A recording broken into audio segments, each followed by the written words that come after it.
اعوذ باللہ من الشیطان الرجیم، بسم اللہ الرحمن الرحیم۔ ناظرین محترم، السلام علیکم۔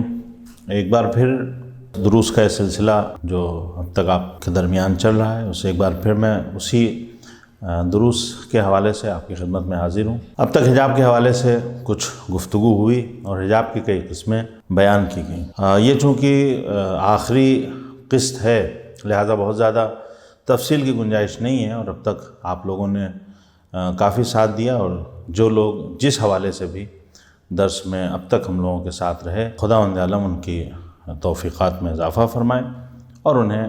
بہترین جزا عنایت فرمائے۔ مختصراً یہ عرض کرنا ہے کہ یہ آخری قسط ہے، اور اس کے بعد یہ جو دروس کا سلسلہ ہے یہ آپ کے درمیان اس طرح سے جاری نہیں رہے گا، لیکن جو اسلامی دینی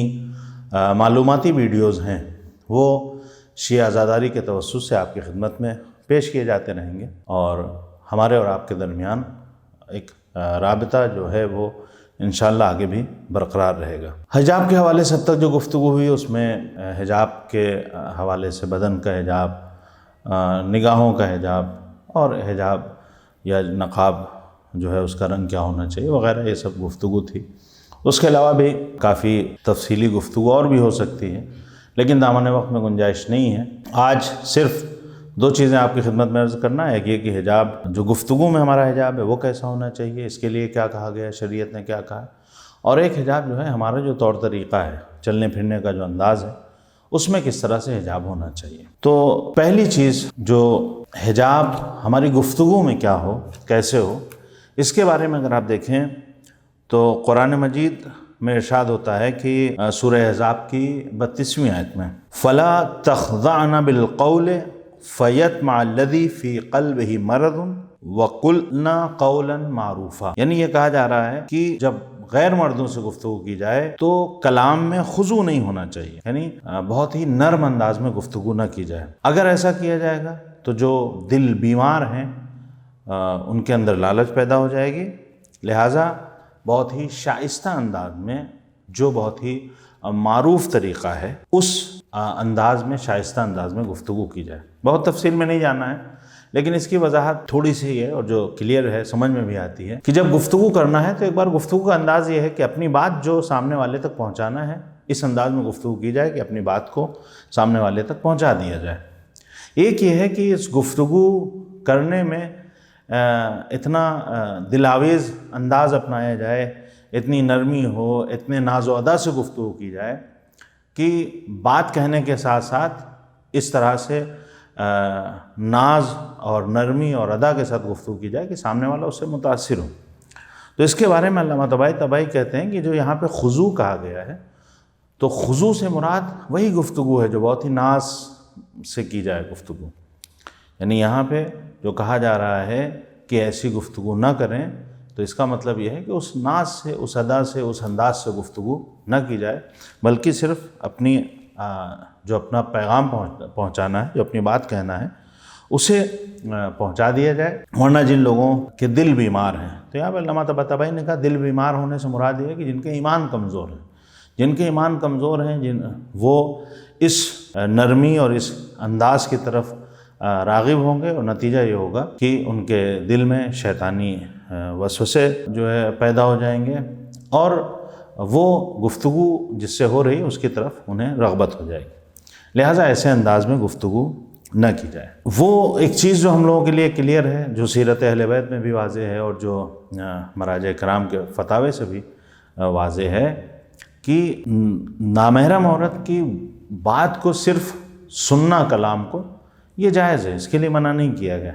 حرام اس وقت ہے، منع اس وقت کیا گیا ہے کہ جب انسان لذت کی نگاہ سے اس مقصد سے سن رہا ہے کہ اس کا مقصد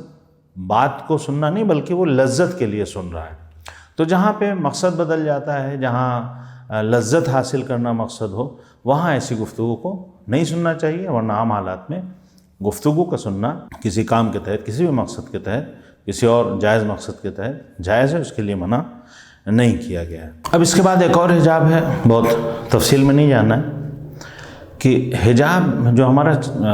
انداز ہے رہنے سہنے کا، چلنے پھرنے کا، اس میں کس طرح سے حجاب ہونا چاہیے۔ تو اس کے لیے قرآن کریم میں سورہ نور کی 31ویں آیت میں ارشاد ہوتا ہے وَلَا يَضْرِبْنَ بِأَرْجُلِهِنَّ لِيُعْلَمَ مَا يُخْفِينَ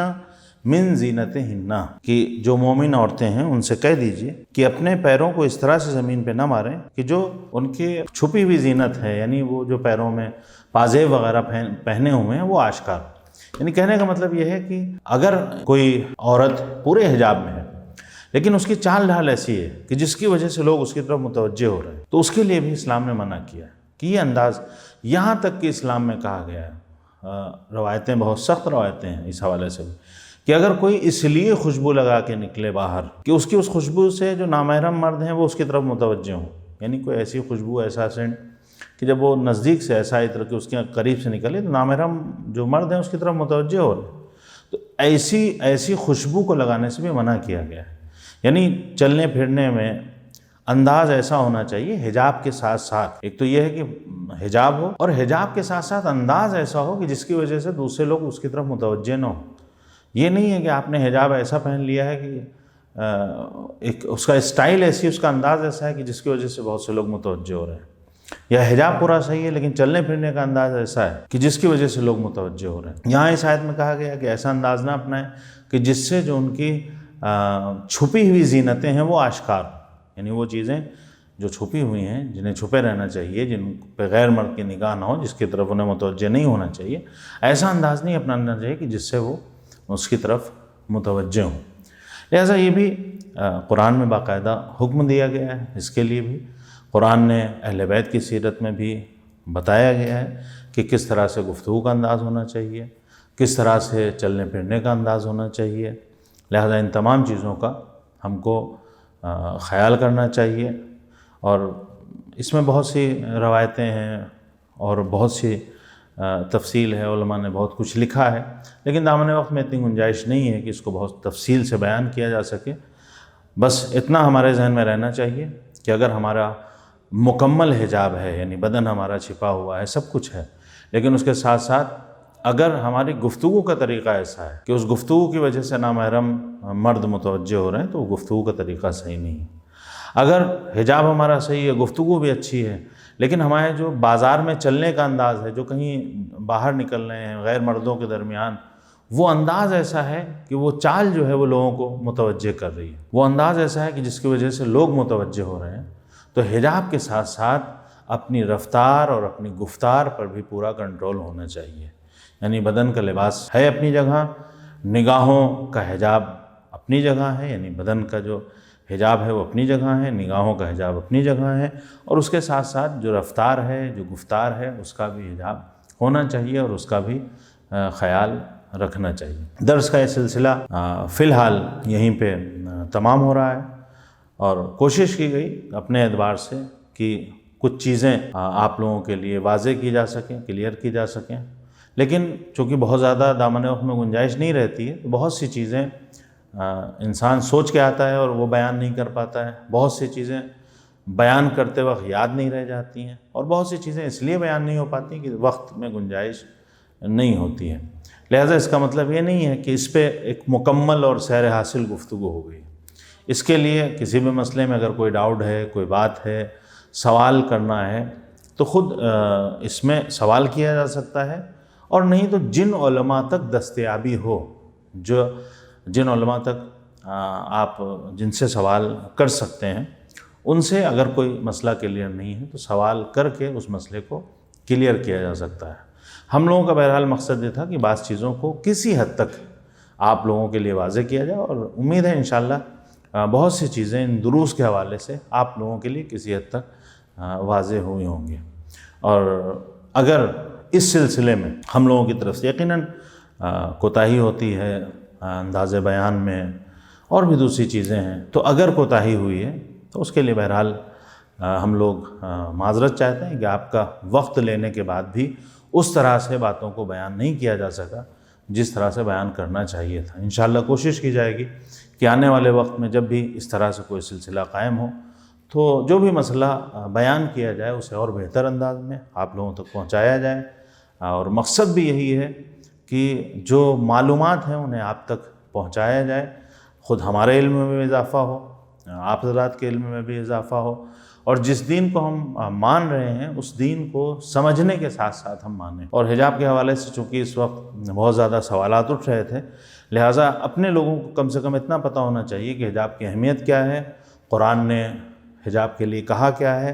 کیونکہ بہت سی وہ خواتین کہ جو ڈیبیٹ وغیرہ میں آتی ہیں، جو اپنے آپ کو شیعہ علی کہتی ہیں، ان کے یہاں بھی اس طرح کی باتیں بیان کی جا رہی تھیں کہ حجاب کے بارے میں اس طرح سے قرآن میں حکم نہیں ہے، حدیث میں حکم نہیں دیا گیا ہے، وغیرہ وغیرہ۔ تو یہ صرف مقصد یہ ہے کہ کچھ چیزیں یہاں بیان کر دی گئی ہیں، اب آپ لوگ دوسرے علماء اور کتابوں سے اور مزید تفصیلات اور صحیح ڈھنگ سے ان سب چیزوں کو سمجھ سکتے ہیں اور دیکھ سکتے ہیں، اور یہی سب چیزیں ہیں کہ جو ہمارے علم میں بھی اضافہ کریں گی، اور جس سماج میں ہم رہ رہے ہیں، جن لوگوں سے ہمارا سابقہ ہے، ان کو ہم کم سے کم یہ بتا سکتے ہیں کہ جس چیز پہ ہم عمل کر رہے ہیں کیوں عمل کر رہے ہیں اور اس کی اہمیت کیا ہے۔ یہی ہمارا مقصد بھی ہے۔ کوئی بھی چیز ایسی نہیں ہے کہ ہم اس کو یوں ہی کر رہے ہیں اور اس کے لیے کوئی ہمارے پاس لاجک نہیں ہے، کوئی دلیل نہیں ہے، قرآن کا کوئی حکم نہیں ہے، سیرت میں یہ چیز پائی نہیں جاتی، ایسا نہیں ہے۔ جس چیز پہ، جس دین پہ ہم عمل کر رہے ہیں، جو ضروریات دین ہیں، ان کو جو معصومین نے بیان کیا ہے، جو قرآن نے ہمیں حکم دیا ہے، اسی کے اعتبار سے ہم عمل کرتے ہیں۔ اور ہم جو بہت سی چیزوں پہ صحیح سے عمل نہیں کر پا رہے ہیں، تو اسی کی وجہ سے شاید اغیار کو یہ شبہ ہوا کہ چونکہ یہ عمل نہیں کر رہے ہیں لہٰذا یہ چیز ان کے دین میں نہیں ہے۔ جیسا کہ حجاب کے حوالے سے بھی بہت سے لوگوں نے جو سوالات اٹھائے ہیں، اس کی ایک وجہ یہی ہے کہ ہم نے اس پہ صحیح سے عمل نہیں کیا، تو انہیں لگا کہ یہ چیز ہمارے دین میں نہیں ہے، جبکہ یہ ضروریات دین میں سے ہے۔ قرآن نے اس کا حکم دیا ہے، اہل بیت نے اس کے بارے میں سمجھایا ہے، معصومین نے ہمیں بتایا ہے۔ انشاءاللہ امید یہ ہے خدا سے کہ ان دروس کے حوالے سے بہرحال جو لوگ بھی شامل ہیں،